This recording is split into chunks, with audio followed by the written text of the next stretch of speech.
shrink it, you can see all the shrink lines.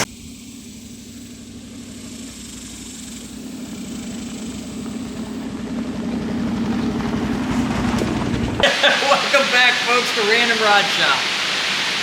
Hope you had a great 4th of July. We finally got some rain, so it's raining today. I'm pretty happy about that. Today, in the last video I said we're going to start working on the cab corner. So I got to thinking, we made the little power hammer, the power hammer that could. So I was wondering, I wonder if I can make some shrinking dies from that thing. That's what we're going to try to do today. It would sure help out on this cab corner, and I know I got to fix the other side too. And we got more to come. So we're going to do some R&D today and see if we can figure out how to make a thumbnail die or some facsimile thereof of our little power hammer. That's what we use to make the repair panel for that hood hinge on our little International here. I thought that came out pretty good. So, just a recap of what's going on here. This is similar to some of the other power hammers, except that in this case, this arm moves, it's not fixed. And then the hammer fits in here, and the hammer beats on the top of that block of steel I got there. You can tell it took a lot of beating to get that panel for that hood over there, but it seems to work. And with this being movable, you don't have to readjust the gun, because this moves down as you develop your bead or whatever you happen to be doing. So, I'll put a link down in the description if you want to go back and watch that. Okay, I made some new blanks for our dies. So this one is the bottom. Alright, that screws on there. And this one is for the top. And that one goes in there. I got some blocks of steel. You guys has been watching for a while. We had to go looking, so there's a good chance this steel's 100 years old. But at least in my mind, I think I got the pieces to give this a shot. So I'm going to put the camera back on the tripod, and I'm going to start, clamping and bolting and trying to weld this together so that it looks like something.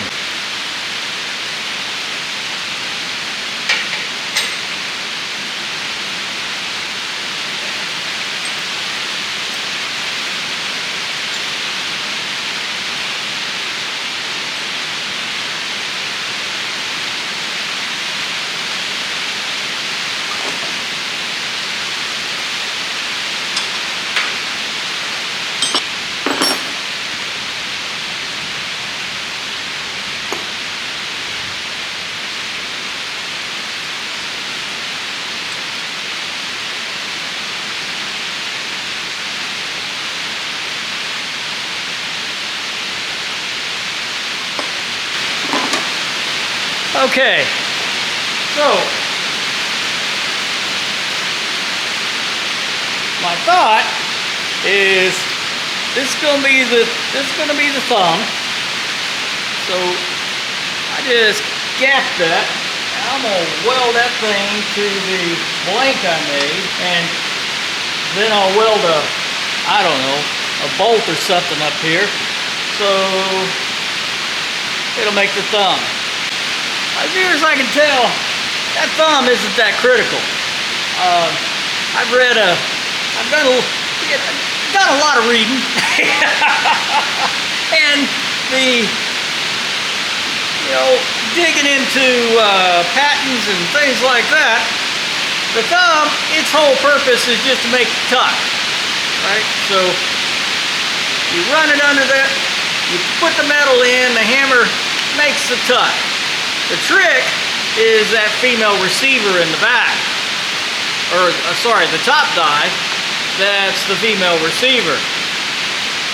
You have to have enough clearance if you think about what's really going on with these things, with this type of shrinker, you run it over a thumb. All right, let's just say that, you know, the thumb sticks up like this. You run it over the thumb, and it makes a tuck in the metal, and it's tapered like that because the thumb is tapered. As you run that up, it puts a bigger tuck up here. The trick is when you pull it back, the die has to actually catch that corner and push that down so that it will shrink it, right? It'll push the metal together and it'll shrink that metal as you pull it out. You get too much and it just mashes it. You get too little and it doesn't seem to do anything. So all the trade secrets seem to deal with that female die. So I suspect we're gonna do a little bit of grinding and playing, but we're gonna get after it. So I'm gonna make the thumb first, because that's the easy part. And we'll probably have to grind it and shape it so that it's, you know, curved and stuff like that. I'm expecting that most of the time is going to be spent grinding and welding up where you ground too much and then grind it again on that female die. Alright, I'm gonna get the welder out and we're gonna weld the bottom together, at least make us think we're making some progress. Alright.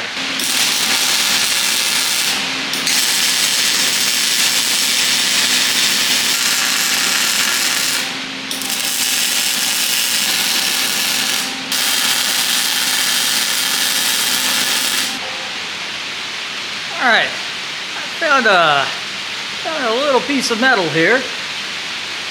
It's sort of kind of tapered and looks like that might actually work.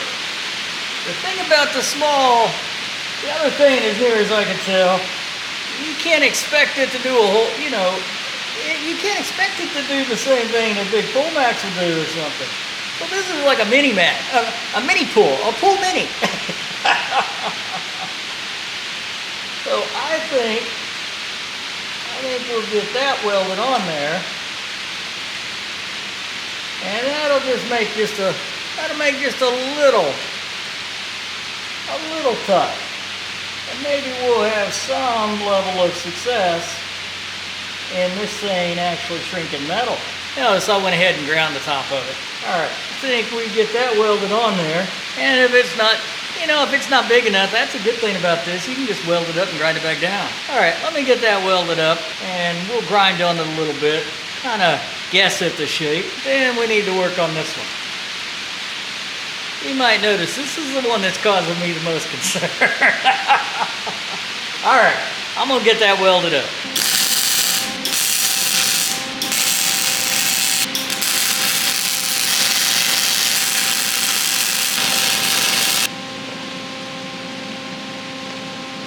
Alright, well, after our discussion with how hard MIG wire is, that ought to be pretty hard. Alright, we're going to let that cool off and it'll be happy. See if we can figure this out. Gap my little blocks, I'll gap that down and we will run a bead along the top side, kind of like we did down here, but at least I got the beginnings of a gap. Then we can proceed to weld up the gap that we need welded up.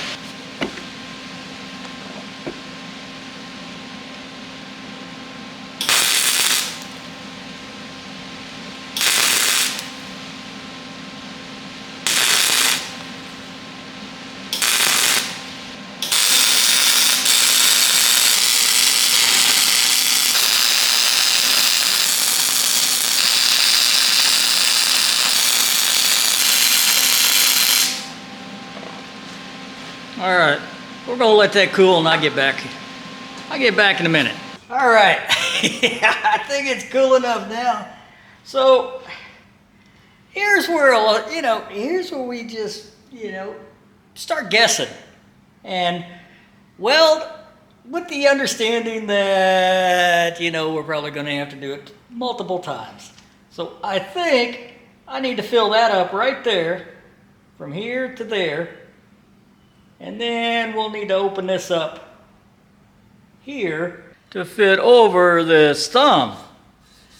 I've kind of ground on it and mushed it.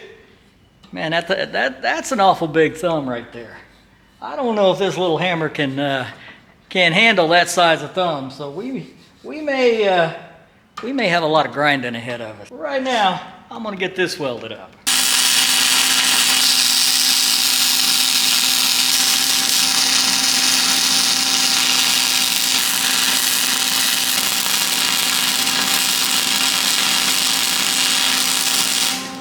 I'm gonna let that cool again.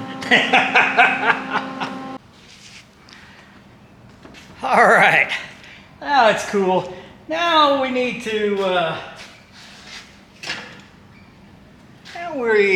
open this up so that it fits our little thumb here.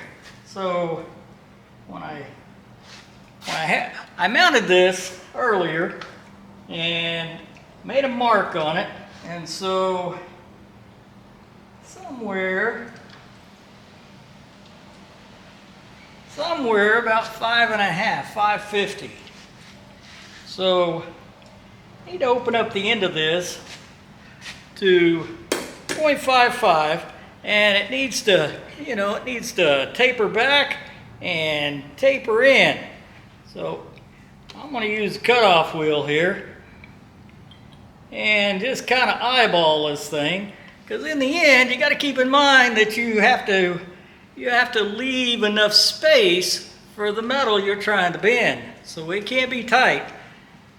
And I don't think that's the key to this. I think the key is this little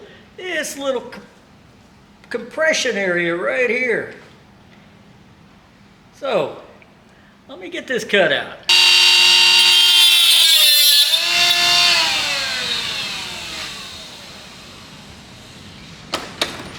Well, let's see if I got it big enough to fit over this.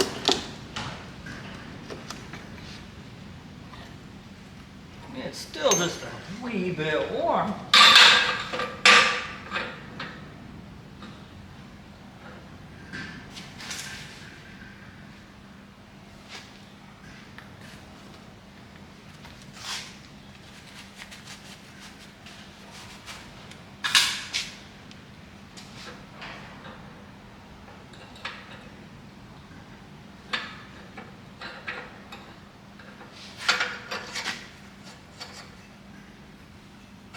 I think let's get it mounted up in here. I don't think I have any hope it's going to work the first time, but let's just see what it does.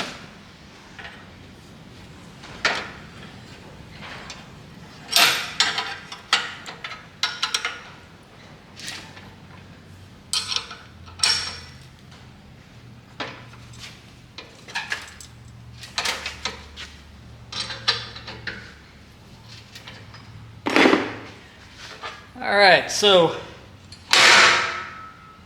that's that. Oh, well, that's interesting. How did I manage that? I got a gap back here. Well, that's not going to work. Well, isn't that just it? Peachy keen. I thought I was taking that into account. Okay, so I think we're going to have to drill another hole in this thing.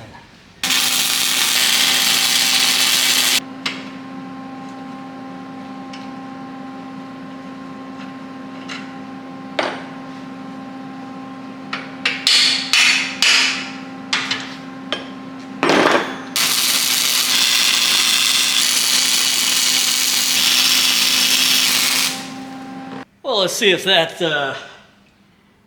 makes everything a little happier. I'll let it cool there. All right. Well, I think it's time to try it again.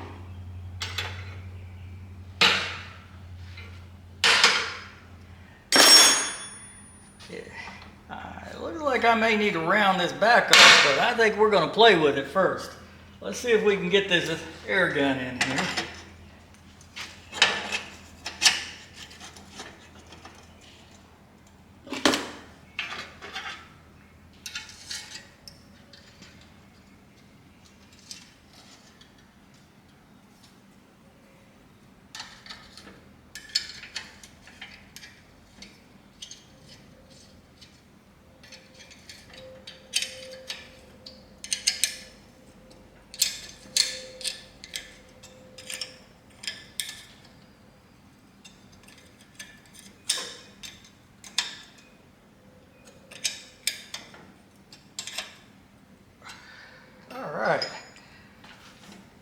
So in this setup, don't need spring or anything. Now, you folks that didn't see the last one, here's the trick. And I was down scrounging in the scrap pile, and I found some bigger weights.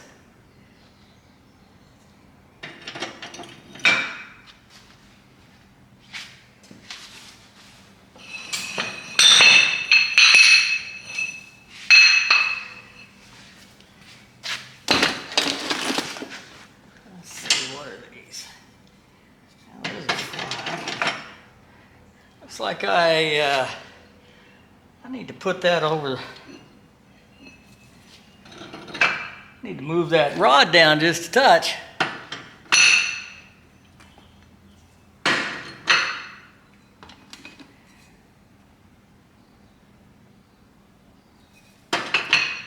All right.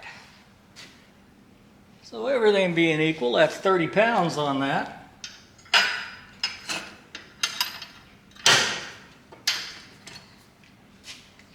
Well, let me get my gloves on. Oh. And I got a Harbor Freight foot pedal here.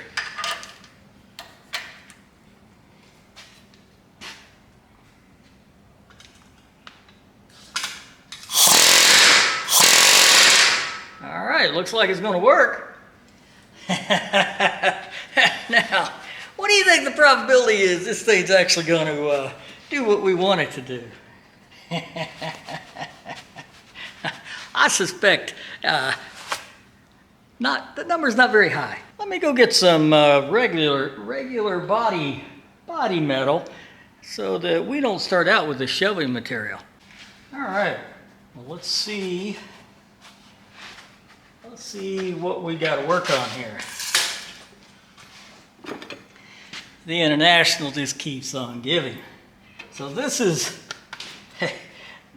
pretty thin stuff, relatively speaking. Let's see here. Yeah, there we go.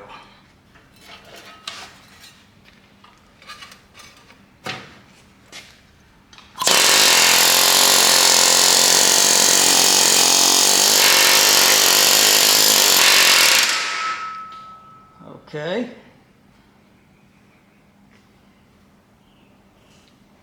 Well, it tried. I think we'll take some weight off of it. Because what we need to do is see where it's bending.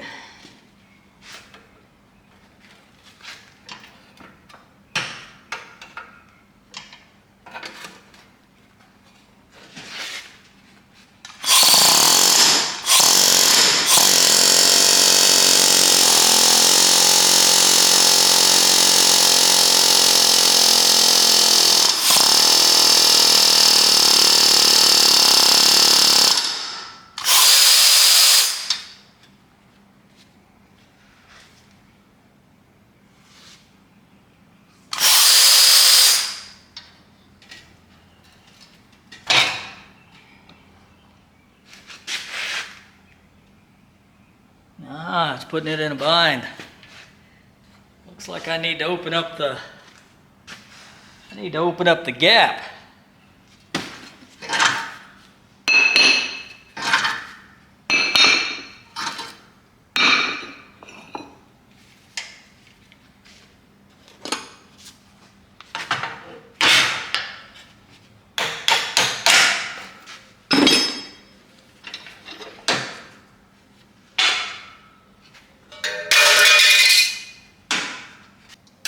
Yeah, I think I need to open up the gap some more.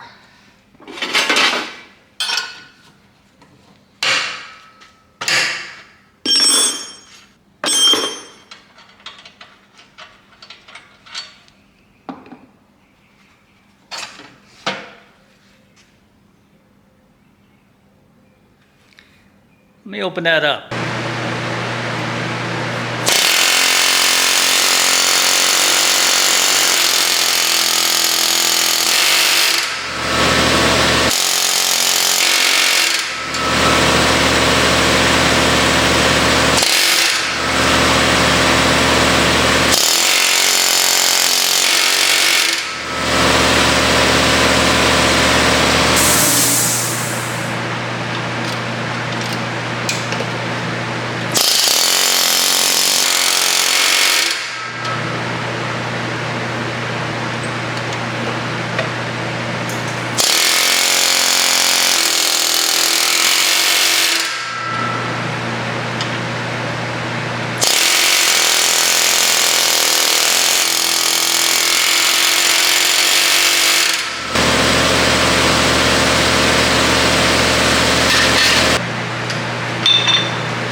folks.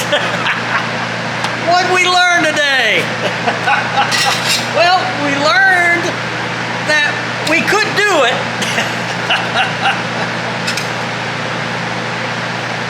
So we did shrink it. You can see all the shrink lines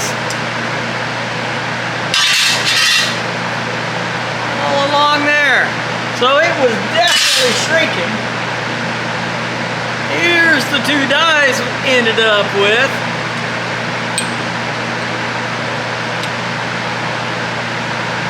So initially had a lot of trouble getting the thing to come in and out. And basically that radius there has to be pretty smooth to let that bend come out between those two.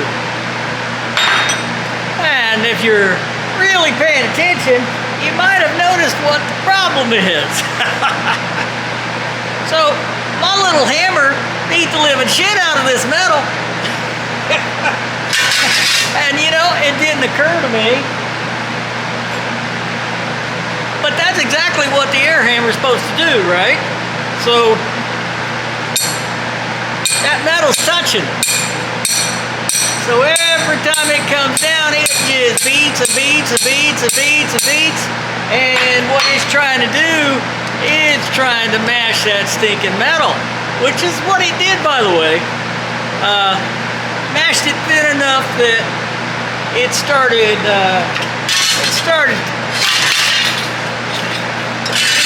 tearing it out. I don't know if you can see that right there, but yeah, it thinned the metal out enough that it got too thin to work. So, will it do it? Yes. I think what has to happen for this thing to be workable is you got to be able to set the gap between those two panels so that you don't mash the sheet metal. Keep in mind, when you tuck that and then you beat it down, you're not trying to mash the metal, you're just trying to work that tuck back down into the rest of the metal. Just checking my battery there. So,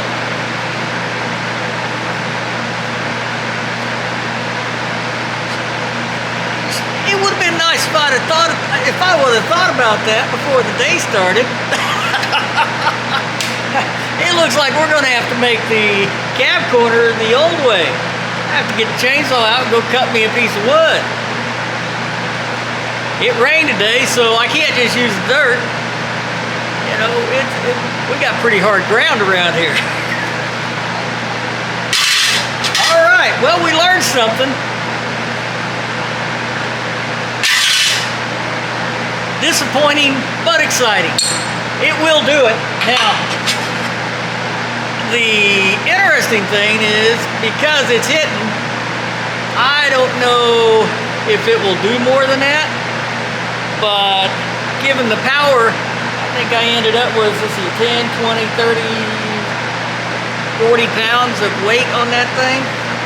I'm not sure it can do much more than that. You start getting a long one, and it just ain't got enough oomph behind it.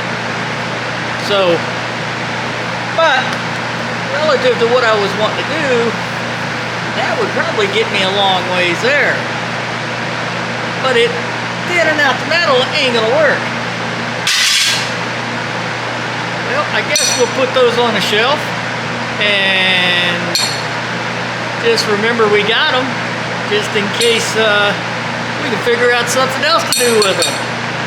And I'm not so sure I can set a stop up to make this thing work. That, you know, in the end, it's gonna want to beat the hell out of the stop. Because it needs to be on the reaction side here. You can't just hold the arm up,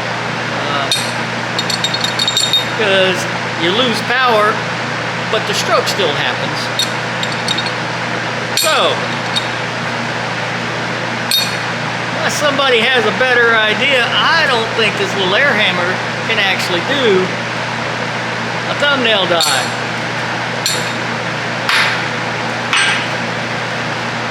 Yep. Lesson learned. Alright, well, I appreciate it. Once again, I hope you had a safe and happy 4th of July. If you're subscribed, I really appreciate it. If you're not subscribed, please subscribe. You know, leave a comment. You know, ring the bell, leave a like. Until next time. Oh, 4-day weekend. Gotta go to work tomorrow. I'm Random at Random Rod Shop, and we're out of here.